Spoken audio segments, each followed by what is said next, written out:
लड़े जंग वीरों की तरह जब खून खौल फौलाद हुआ, लड़े जंग वीरों की तरह जब खून खौल फौलाद हुआ, मरते दम तक वो डटे रहे, मरते दम तक वो डटे रहे, तभी तो देश आजाद हुआ, मरते दम तक वो डटे रहे, तभी तो देश आजाद हुआ। नमस्कार दोस्तों, आजादी सुनने में ये शब्द भले ही छोटा लगता हो, पर यह उतना ही बड़ा है अपने अर्थ और महत्व में। साथ ही जब बात होती है इससे जुड़े लंबे और संघर्षों भरे इतिहास की, जो शहीदों के खून पसीने और कुर्बानियों की स्याही से लिखा गया है, तब इसका महत्व और भी बढ़ जाता है। आज जब हम बड़े जोर शोर से आजादी और अधिकार हमारा हक है ऐसा कहते हुए नए नए अधिकारों और सुविधाओं की मांग करते हैं, अपने प्रतिनिधि चुनने से लेकर सरकार बनाने और उससे सवाल पूछने तक की ताकत रखते हैं, तब इन सब के बीच क्या एक पल भी ठहरकर हम उन लोगों के बारे में सोचते हैं जिन लोगों की कुर्बानियों और लड़ी हुई लड़ाइयों की बदौलत आज हमें आजाद हिंदुस्तान तले जीने और अपने अधिकारों को पाने की ताकत मिली है। क्योंकि दोस्तों, एक वक्त ऐसा भी था जब गुलाम भारत में आजादी और अधिकार पाना तो दूर, उनके लिए आवाज उठाना भी गुनाह माना जाता था। लेकिन उन हालातों में भी भारत भूमि के सच्चे सपूतों ने अपना सब कुछ दांव पर लगाकर संघर्ष और मौत की राह चुनी। इनमें से कुछ को तो नाम मिला, पर कुछ भुला दिए गए। वहीं कुछ नाम ऐसे भी हैं जो खुद को मिली पहचान से असल में और बहुत अधिक पहचान के हकदार हैं।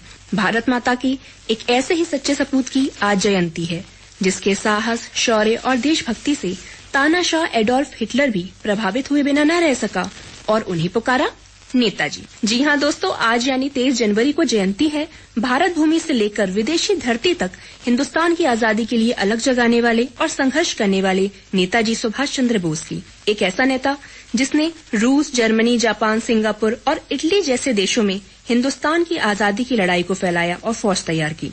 एक ऐसा नाम जो अंग्रेजों के लिए सरदर्द था, जिससे वो खौफ खाते थे। और इसमें भी कोई शक नहीं कि भारत को आजाद करने का जो फैसला अंग्रेजों ने लिया, उसके खास वजहों में से एक नेताजी और आजाद हिंद फौज थी। उस समय हिंदुस्तान में नेताजी की लोकप्रियता इतनी अधिक थी कि तब के बड़े बड़े नेता भी उनकी छवि के आगे कभी कभी कमजोर पड़ जाते थे। नेताजी सुभाष चंद्र बोस का जन्म सन 1897 को तब के बंगाल और आज के ओडिशा के कड़क में हुआ था। इनके पिता का नाम जानकीनाथ बोस और माता का नाम प्रभावती था। 1919 में कलकत्ता विश्वविद्यालय से स्नातक की उपाधि प्राप्त करने के बाद सन 1920 में उन्होंने तब की सबसे प्रतिष्ठित ICS की परीक्षा उत्तीर्ण की, जो आज की IAS के समान थी। लेकिन उन्होंने इतने बड़े पद का भी मुंह नहीं किया और कुछ समय बाद ही नौकरी छोड़ आजादी की लड़ाई में शामिल हो गए। आजादी की लड़ाई के दौरान वो अनेक बार जेल भी गए और उन्होंने बहुत से कष्ट सहे। अपनी लोकप्रियता और बढ़ते प्रभाव के कारण वो 2 बार 1938 और 1939 में कांग्रेस के अध्यक्ष भी चुने गए, जिसमें सबसे महत्वपूर्ण और विवादित था उनका 1939 में जीता गया अध्यक्ष पद का चुनाव, क्योंकि यह चुनाव उन्होंने पट्टाभी सीतारमैया को हराकर जीता, जिनका समर्थन खुद महात्मा गांधी कर रहे थे। तब महात्मा गांधी ने पट्टाभी सीतारमैया की हार को अपनी हार तक कह दिया था। लोग उनकी जीत से इतना खुश थे कि 52 हाथियों का जुलूस उनकी तस्वीर रखकर निकाला गया था। चूंकि 1939 में दूसरा विश्व युद्ध भी शुरू हो गया था, तो इसे भारत की आजादी के लिए एक अच्छा मौका मानते हुए नेताजी दूसरे विश्व युद्ध में अंग्रेजों के खिलाफ लड़ रहे देशों की मदद लेकर भारत की आजादी के लिए फौजी और तेज कार्यवाही करने के पक्ष में थे, ताकि जल्द से जल्द भारत को आजादी मिल सके।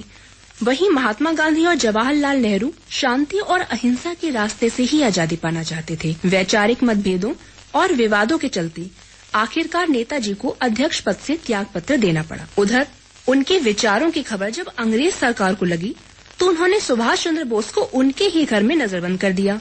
लेकिन अंग्रेजों को चकमा देते हुए वो नजरबंदी तोड़ घर से फरार हो गए और पेशावर के रास्ते पहले रूस पहुंचे और बाद में जर्मनी के बर्लिन में ही उन्होंने द फ्री इंडिया सेंटर और उत्तरी अफ्रीका से पकड़े गए 10,000 युद्धबंदियों की भर्ती करके द फ्री इंडिया लीजन नाम की फौजी टुकड़ी का गठन किया। बर्लिन में ही उन्होंने आजाद हिंद रेडियो की भी स्थापना की और वहां से लगातार हिंदुस्तानियों को अंग्रेजी नीतियों के खिलाफ एकजुट हो आजादी की लड़ाई लड़ने के लिए प्रेरित करने लगे। 1943 में नेताजी सिंगापुर पहुंचे, जहां उन्हें भारतीय स्वतंत्रता लीग का प्रधान चुन लिया गया। नेताजी ने आजाद हिंद फौज का गठन किया, जिसमें उन्होंने भारतीय सेना के उन सैनिकों को भर्ती किया जो सिंगापुर और मलेशिया से अंग्रेजों के भागने के समय दूसरे विश्व युद्ध में जापान ने बंदी बना लिए थे।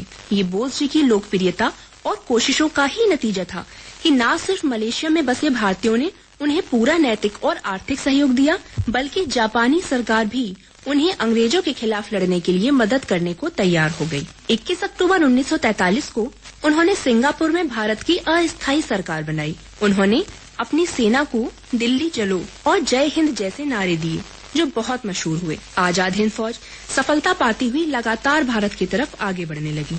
जापान ने भी नेताजी को अंडमान और निकोबार द्वीप दे दिए। लाख मुसीबतें और साधनों की कमी को झेलते हुए भी आजाद हिंद फौज के सैनिक मोर्चे पर डटे हुए थे, लेकिन किस्मत ने साथ नहीं दिया और दूसरे विश्व युद्ध में जापान हारने लगा। क्योंकि आजाद हिंद फौज को जापान से मदद मिल रही थी, इसलिए मदद बंद होते ही वो और मुसीबतों में घिर गई और फौज का आखिरकार आगे बढ़ना रुक गया। नेताजी को जब ये पता चला तो वो जापान पहुंचने के लिए रवाना हुए, लेकिन जिस हवाई जहाज से वो आ रहे थे वो दुर्घटनाग्रस्त हो गया और 18 अगस्त 1945 को उनकी मृत्यु हो गई।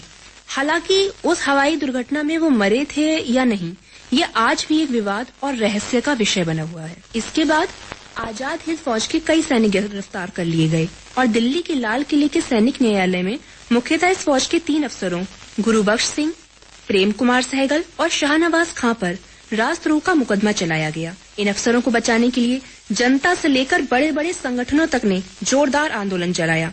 यहाँ तक कि मुस्लिम लीग तक ने इन अफसरों का समर्थन किया।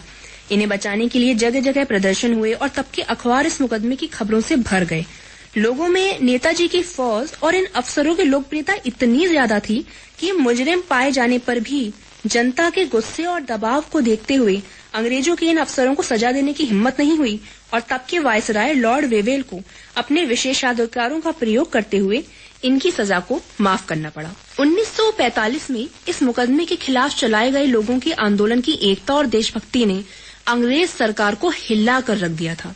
सर आप सोचिए दोस्तों, एक गुलाम भारत में अंग्रेजों की नजरबंदी से बचकर विदेश जाना और विदेशी मदद हासिल करना, वो भी एक गुलाम देश के लिए। इसके अलावा विदेशों में संगठन और रेडियो सेंटर बनाना, एक पूरी फौज तैयार करना, ये सब कुछ कितना मुश्किलों भरा रहा होगा, पर नेताजी ने ये कर दिखाया। इसलिए हम सबको नेताजी और उनकी आजाद हिंद फौज के बारे में ज्यादा से ज्यादा जानना चाहिए।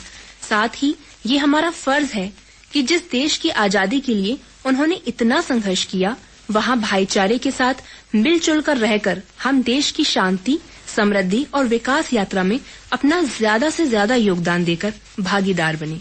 यही हमारे नेताजी और उनकी फौज के लिए सच्ची श्रद्धांजलि होगी। जय हिंद, जय भारत।